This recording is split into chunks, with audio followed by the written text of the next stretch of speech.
I went on with Vish on Friday, and Vish and Blake's a Packers fan, and I threw out to Blake like, "Hey man, do you think there's any possibility that Rodgers might not be on the Packers next year?" And he looked at me like, "Nah, man, why would you say that?" And I was like, "I don't know, because they might lose this game to the Bucks, and it's a very emotional sport.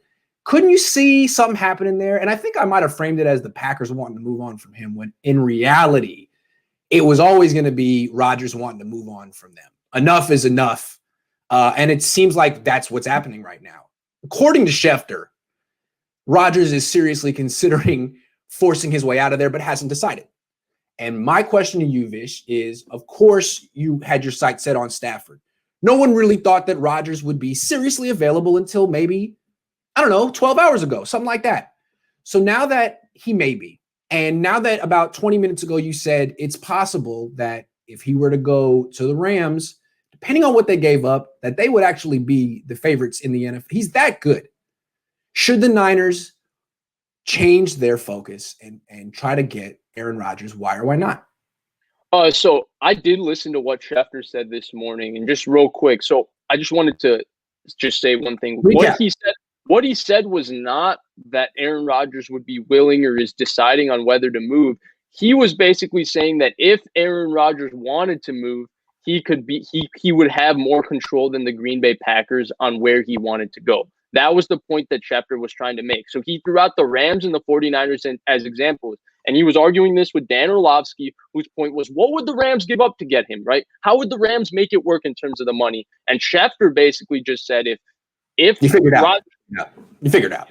Rodgers wanted to go there, then Rodgers would end up going there, and they would figure it out. And he said that the word for word, what he said was, you can put a Pop Warner team around Aaron Rodgers and go to the Super Bowl. It's the same thing like LeBron with the Lakers. Like, how are we going to make this work? It doesn't matter. If he wants to go to the Lakers, he's on the Lakers. Tomorrow, he's on the Lakers. Yeah. So that was Schefter's point. He didn't report that Aaron Rodgers wanted out or anything. Aaron Rodgers' press conference now after the game was interesting because Aaron Rodgers is a deep thinker, and he feels like a guy who wears his emotions on his sleeve. And you could read, that Aaron Rodgers was distraught after the game. I think he thought this was the year. I think he was super convinced that everything was finally going to work out and go in his favor. And there was a series of unfortunate events in that game that felt like Aaron Rodgers was back with Mike McCarthy, back doing the same exact thing where he plays out of his mind and things just go wrong with their defense and a coaching decision here and there. Going for two and not getting it.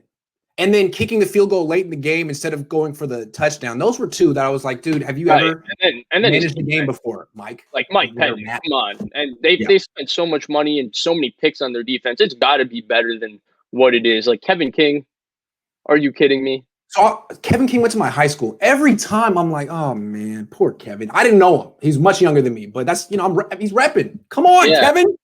Yeah, Sorry, Kevin. So he had an extremely rough game. But the point is, I just think that this one right now for me is like, if this started gaining steam, then yeah, absolutely. I love Matthew Stafford. But the reason I even attach myself to Stafford instead of Rodgers in the first place, if you remember, it was the first thing we ever talked about in when it came to football. The first phone call you and I ever had, the first conversation was, I was like, everybody's saying Rodgers.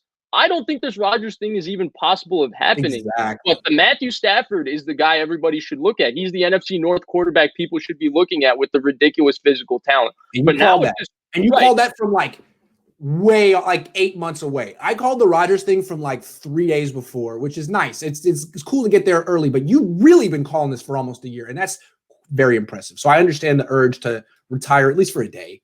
To say you did. Right. I get that. But if this Rodgers thing becomes a possibility and you're like, one of two places he's considering, I mean, you don't want to make the Tom Brady mistake twice. You got to think about it. Peyton Manning, Tom Brady mistake 3 times. Come on. This would be the third time making the mistake. So you're open-minded. So obviously the question is, what's it going to cost? And is it worth it to spend extra? Because it's going to be more than Stafford. He's better than Stafford. He's older than Stafford. If Stafford's 2 firsts and this guy's 3. So what is it? What do you think? I mean, how do you think this plays out? So I think Watson, of these 3, if we're talking about these 3, I think he's the most expensive. And it's solely because he's 25 years old. Right. Yes. So teams are not going to mind paying that double extra premium. With Rodgers, I think the Packers are going to have to not get the full worth of Aaron Rodgers Yep. because he's going to want out. He's maybe going to retire. All of these things.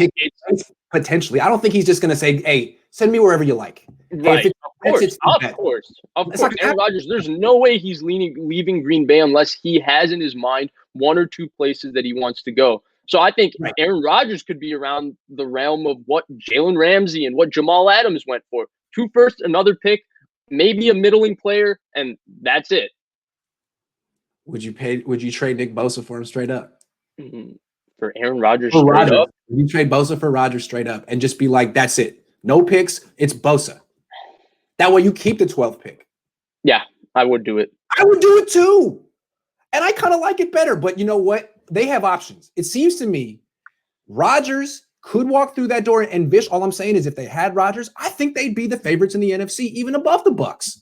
Oh, 100%. Because he would go, the difference in coaching from Matt, whatever his name is, Matt LaFleur to Kyle Shanahan would be drastic.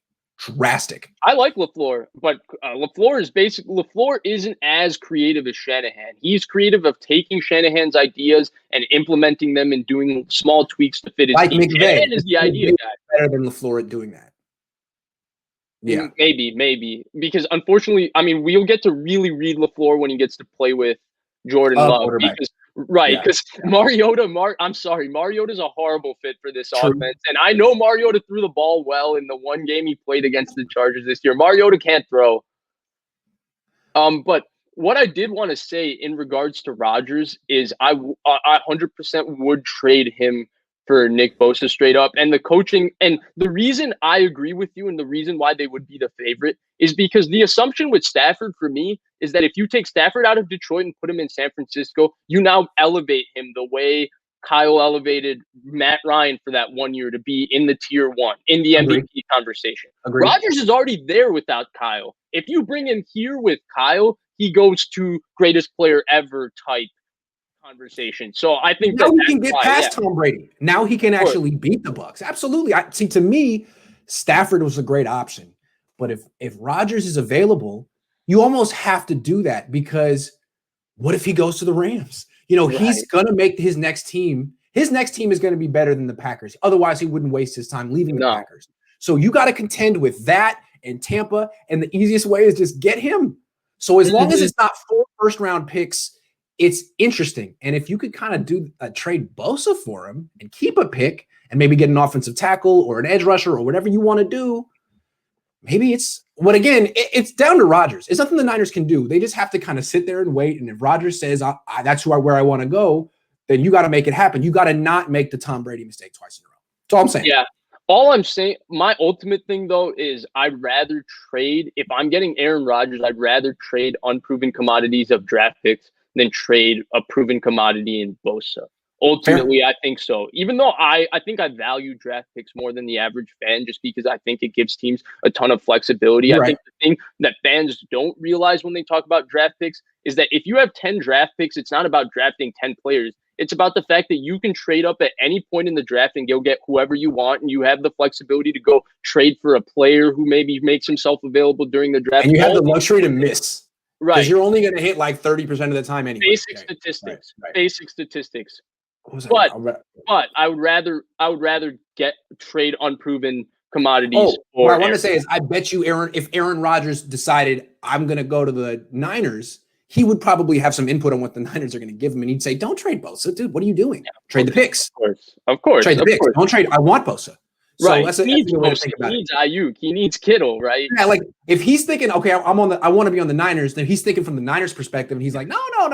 Keep him, keep your players, trade the future because you don't need the future. I am past, the present, the future. Right. Okay. All right. So we're just gonna have to find someone else to trade Nick Bosa for. I'm going to trade Nick Bosa if it's the last thing I do. Poor Nick. Nick, I don't have any decision-making power, unfortunately.